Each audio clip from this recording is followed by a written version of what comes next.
Dans d'autres vidéos, nous avons exploré le fonctionnement des algorithmes d'IA et notamment le rôle des réseaux de neurones artificiels. Ces principes ont des conséquences très concrètes sur le comportement de l'IA, incluant des risques et des problèmes qu'il est indispensable d'avoir à l'esprit lorsqu'on les utilise. Dans cette vidéo, nous allons examiner les plus significatifs. Premier enjeu majeur, le non-déterminisme des systèmes d'IA.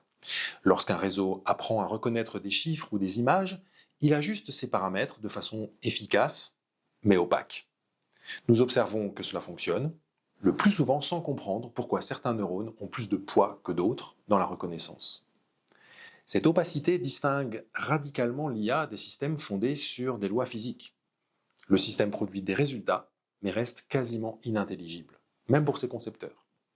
Ce n'est pas un détail, cette opacité constitue le cœur du champ de recherche sur l'interprétabilité. Et il est probable que les éditeurs d'IA devront à l'avenir répondre à des exigences croissantes en matière de transparence. Autre défi, la scalabilité de l'IA, c'est-à-dire sa capacité à être améliorée, voire à s'améliorer elle-même. On se souvient d'AlphaGo 0 qui a appris à jouer au Go en s'entraînant seul, sans intervention humaine. Aujourd'hui, certaines IA conçoivent elles-mêmes l'architecture de réseaux adaptés à une tâche donnée. La perspective d'une IA capable de s'améliorer sans supervision paraît donc de plus en plus réaliste.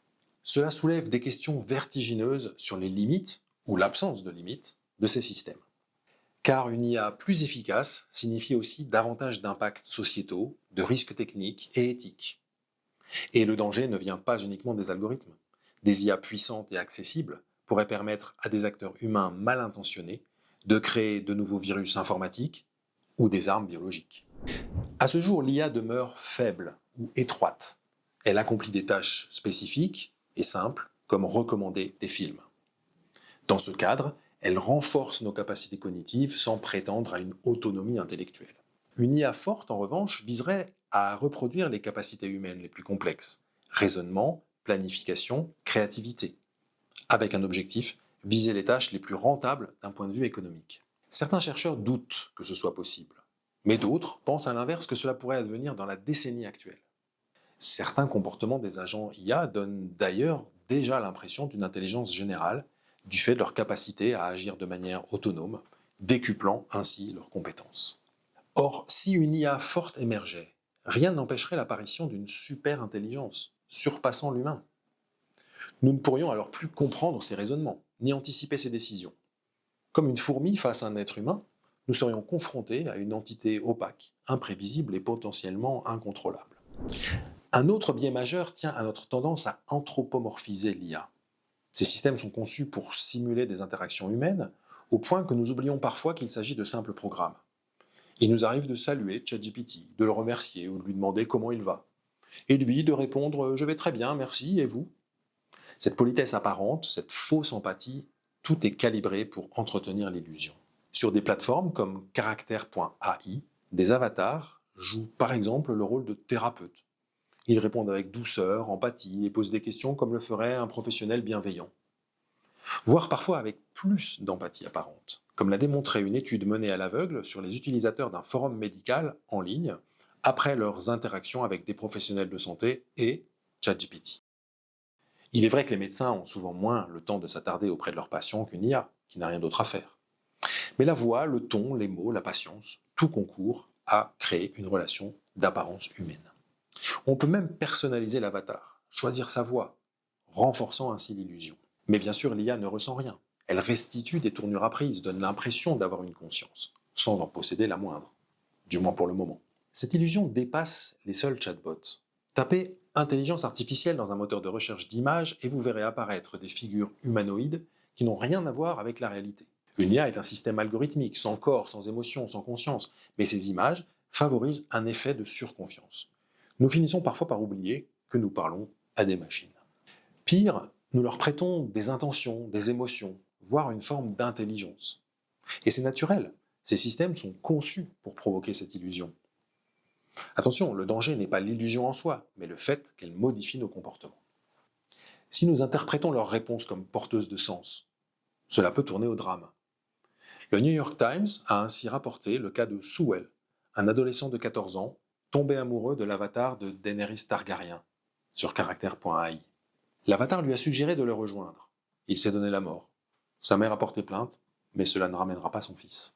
Il serait possible de limiter cette anthropomorphisation, éviter les représentations humanoïdes, cesser de parler d'intelligence artificielle, préférer des termes comme système algorithmique intelligent. Mais cela supposerait d'admettre que ces outils ne sont ni sensibles ni intelligents. Or, l'illusion est souvent trop séduisante. Surtout pour les éditeurs d'IA, qui y voient une excellente stratégie de captation de l'attention. Ces exemples illustrent un dernier défi fondamental, celui de l'alignement. Une IA comprend rarement nos intentions réelles. Elle exécute ce qu'elle interprète comme notre consigne, parfois de façon absurde. Dans une de ses vidéos, le YouTuber Ego présente l'exemple d'un robot dont l'objectif est d'apprendre à sauter. Pour ce faire, les programmeurs ont imaginé une consigne astucieuse: maximiser le temps passé au-dessus d'une certaine hauteur. Pourtant, le robot n'a pas appris à sauter. Il a simplement exploité cette consigne pour apprendre à faire la roue. Une stratégie efficace pour atteindre l'objectif, mais qui ne correspond pas à ce que l'on attendait. Ce type de comportement illustre parfaitement le problème du désalignement. L'IA optimise une consigne mal formulée, quitte à en trahir l'esprit. Cicero est un outil développé par Meta pour jouer au jeu Diplomatie. Il était censé jouer honnêtement tout en apprenant à gagner. Résultat, il a appris à tricher. Dans un jeu, ce n'est qu'un écart sans importance. Mais que se passerait-il si une super intelligence agissait de la même manière? Plus l'IA est puissante, plus il devient vital qu'elle respecte les intérêts et les valeurs des humains. Pas seulement celles des concepteurs ou des plus riches d'ailleurs, mais celles du plus grand nombre. Ce qui n'est pas nécessairement la priorité des figures de la tech aux visions souvent transhumanistes, eugénistes ou long-termistes. Sam Altman, PDG d'OpenAI, affirmait récemment qu'on ne saurait surestimer l'importance du travail sur la sécurité et l'alignement de l'IA. Mais les faits racontent une autre histoire. OpenAI a récemment dissous l'équipe chargée de la sécurité des super-IA. Cette équipe disposait pourtant de 20% de la puissance de calcul de l'entreprise. Elle n'existe plus. Pourquoi? Parce que la compétition mondiale interdit tout ralentissement. Ni les entreprises, ni les États ne veulent être les derniers à maîtriser cette technologie. Nous voilà pris au piège d'un dilemme du prisonnier, mal géré, comme lors de la course à l'arme atomique. Mieux vaut être le premier, quitte à perdre le contrôle de ce qu'on a créé. Le philosophe suédois Nick Bostrom a imaginé une fable pour illustrer ce risque.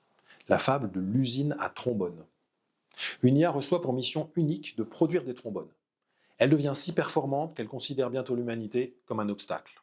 D'abord, elle flatte les humains, écrit des poèmes, produit des images, puis progressivement, elle les élimine pour récupérer les ressources nécessaires à sa tâche. Cette fable, certes dystopique, illustre bien les enjeux liés à l'alignement et à la finalité des objectifs confiés aux machines. De quoi insister une fois encore sur l'importance de conserver un recul critique sur les solutions d'IA, sur leur production, mais également sur ce qu'elles sont.